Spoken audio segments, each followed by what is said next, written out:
Assalamualaikum dear students of class 7. I hope that you're all fine.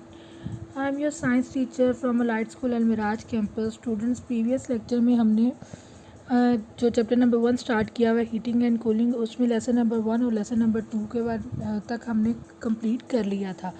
आज हमारा जो new topic है वो है ट्रांसफ़र ऑफ हीट, जो कि हम उसमें पढ़ेंगे लेसन नंबर 3 और लेसन नंबर 4। इंशाल्लाह हमारा आज कंप्लीट हो जाएगा। चलिए हम अपने लेक्चर्स की तरफ चलते हैं।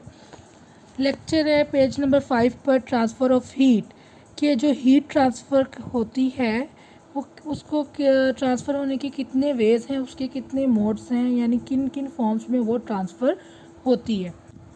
Heat can be transferred from one place to another in 3 ways. First way is conduction, second is convection and third is radiation. हमारे पास 3 वेज हैं हीट को ट्रांसफ़र करने के। First is conduction, second convection, third is radiations. Conduction क्या है? किसी भी मटेरियल का विदाउट मूव किए हीट और लाइट का डायरेक्ट ट्रांसफ़र होना क्या कहलाता है? कंडक्शन कहलाता है। ज़्यादातर ये सॉलिड्स के अंदर होता है, सॉलिड्स में यूज़ होता है। आइए हम एक एग्जांपल देख लेते हैं। हमारे पास एक फ्राइंग पैन है, फूड है उसके अंदर और नीचे बर्नर है। जब हमने बर्नर को ऑन किया तो फ्लेम हाई हुआ। आपने देखा जब फ्लेम हाई हुआ तो फ्राई पैन के साथ कांटेक्ट में आ गया। जब और फ्राई पैन हमारे पास क्या है? सॉलिड है, उसके अंदर आपको उनके जो पार्टिकल्स हैं वो टाइटली पैक्ड भी शो हुए हैं, यानी सॉलिड के जो पार्टिकल्स हैं वो टाइटली पैक्ड होते हैं, उनके दरमियान कोई स्पेस नहीं होती। जब वो हीट एनर्जी उनको मिलती है तो वो अपनी ही जगह के गिर्द वाइब्रेट करना स्टार्ट कर देते हैं। इसी तरह जब आपने बर्नर ऑन किया और फ्लेम हाई किया तो क्या हुआ कि उन्होंने हीट एनर्जी गेन कर ली फ्लेम से, और एक पार्टिकल वाइब्रेट करने लगा, उसने अगले पार्टिकल को वो हीट एनर्जी ट्रांसफ़र की, उसने नेक्स्ट को ट्रांसफ़र की, नेक्स्ट को ट्रांसफ़र की। इसी तरह करते करते आपका जो पूरा पैन है वो गर्म हो गया और उसने हीट एनर्जी गेन कर ली।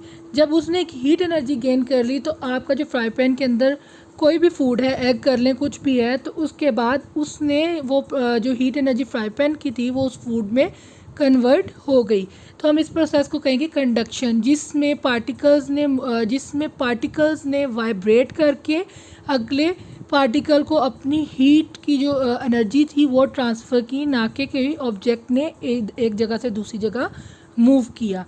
इसी तरह आपकी बुक में एक एग्जांपल है कि जब एक कुक अगर सूप बना रहा है और आपने नीचे बर्नर ऑन कर दिया है तो आप उसके अंदर चम्मच जो है उसको रखा हुआ है जो मेटल का है, तो आप देखेंगे कि कुछ देर बाद वो स्पून जो है वो भी गर्म हो जाएगा। वो किस तरह गर्म होगा? वो भी कंडक्शन के प्रोसेस से होगा कि जब पूरा जो आपके पास सूप बनाने का यूटेंसिल्स है वो गर्म हो गया तो उसके बाद उसके अंदर जो सूप है वो गर्म है, उस सूप से वो हीट एनर्जी स्पून मेटल का है उसके अंदर कन्वर्ट हुई और आहिस्ता आहिस्ता आहिस्ता उसके पार्टिकल्स ने वो एनर्जी तमाम स्पून को दे दी, तो वो स्पून जो हो गया वो गर्म हो गया।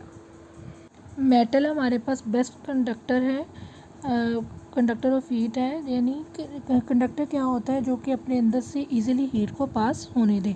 हमारे पास 2 तरह के कंडक्टर होते हैं, गुड कंडक्टर और एक बैड कंडक्टर। गुड कंडक्टर में हमारे पास आएगा आयरन, मेटल वगैरह, और बैड कंडक्टर में रबर, प्लास्टिक। असल में बैड कंडक्टर का मतलब होता है इंसुलेटर। इंसुलेटर क्या है? जो कि पुअर कंडक्टर ऑफ हीट होते हैं, यानी कि जो ईजीली अपने अंदर से हीट को पास होने नहीं देते, तो हम उन्हें इंसुलेटर कहते हैं।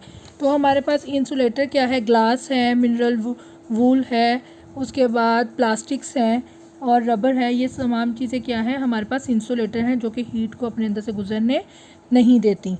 नेक्स्ट हमारे पास है conduction and the kinetic theory, जो कि हम पढ़ चुके हैं कि एक सॉलिड है, सॉलिड के अंदर जो पार्टिकल्स है वो बहुत ज़्यादा टाइटली पैक्ड होते हैं, उसमें स्पेस नहीं होती।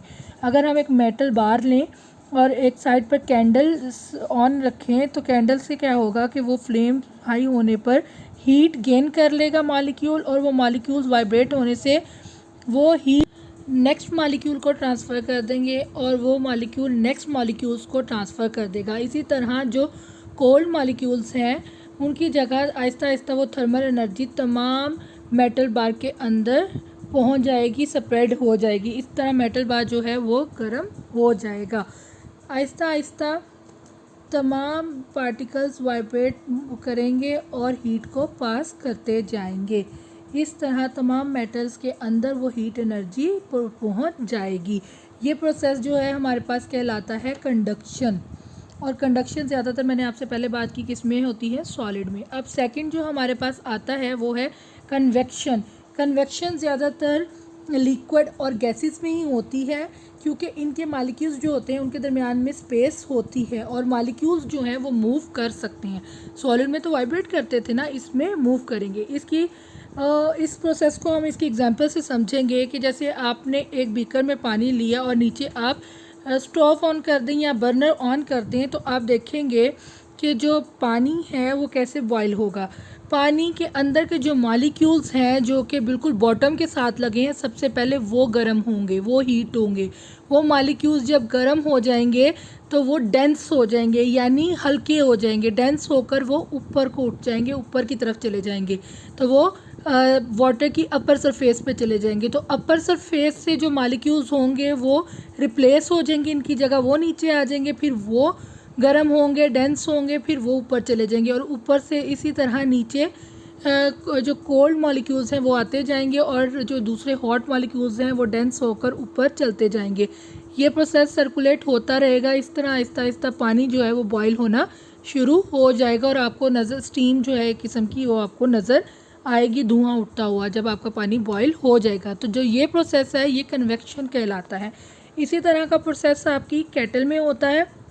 केटल में क्या होता है, पानी के जो मॉलिक्यूल्स बॉटम के साथ होते हैं वो पहले वो गर्म होते हैं, वो डेंस हो जाते हैं। डेंस होने पर वो हल्के होकर ऊपर उठ जाते हैं। जब वो ऊपर को जाते हैं तो वहाँ से क्या होता है कि जो ठंडे कोल्ड मॉलिक्यूल्स हैं वो रिप्लेस हो जाते हैं, इनकी जगह कोल्ड वाटर आ जाता है, यानी उसके मॉलिक्यूल वहाँ आ जाते हैं। फिर वो गर्म होते हैं, हीट एनर्जी गेन करते हैं, डेंस हो जाते हैं और वो फिर ऊपर चले जाते हैं। इसी तरह ये प्रोसेस चलता रहता है और आपका टोटल जो केटल के अंदर प्रोसेस है वो पानी गर्म हो जाता है और उसके अंदर से जो स्टीम निकलती है आपको धुएं की फॉर्म में नज़र आती है। ये सारा प्रोसेस क्या होता है, कन्वेक्शन होता है।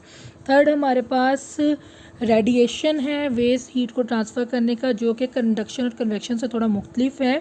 कंडक्शन और कन्वेक्शन में हीट ट्रांसफ़र करने के लिए किसी मीडियम की ज़रूरत होती है, जबकि रेडिएशन में हमें किसी भी मीडियम की ज़रूरत नहीं होती। ये एक टाइनी इलेक्ट्रोमैग्नेटिक वेव्स के ज़रिए, जो हमें आम आँख से नज़र नहीं होती आती, वो उसके ज़रिए ट्रांसफ़र होती है। इसकी बेस्ट एग्जांपल जो है वो सूरज से आने वाली जो तपिश या जो गर्मी है हम अर्थ पर फील करते हैं, वो कैसी आती है, इन इलेक्ट्रोमैग्नेटिक वेव्स के ज़रिए हम तक पहुंचती है और हमें गर्माहट फील होती है। एक और एग्जांपल से समझते हैं बेस्ट। आपने आग जलाई और उस पर एक हाथ में आपने सॉलिड बार पकड़ लिया और आपने उसको फ्लेम पे रख दिया। आप देखेंगे कि सॉलिड बार में हीट गेन की और आहिस्ता आहिस्ता वो पूरा सॉलिड बार जो है वो गर्म हो गया और यानी अब वो अब पकड़ने के भी काबिल ना रहा। तो ये प्रोसेस क्या था, कंडक्शन का। कन्वेक्शन में क्या हुआ कि आप ऊपर जब हाथ रखते हैं तो आप देखेंगे कि उसका धुएँ से आपको वो जो तपिश फील होगी, आपके हाथ को गर्माहट फील होगी, वो अमल होगा कन्वेक्शन का। तो रेडिएशंस का क्या प्रोसेस होता है, आप देखेंगे कि जहाँ पर फायर जल रही है उसके आसपास के जो एयर मॉलिक्यूल्स हैं या वो जो तमाम इन्वायरमेंट है वो भी गर्म हो जाएगा, वहाँ पर भी आपको थोड़ी गर्मी फील होगी।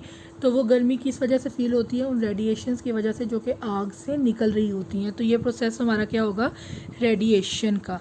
Thank you all of you. Allah हाफिज़, अपना ख्याल।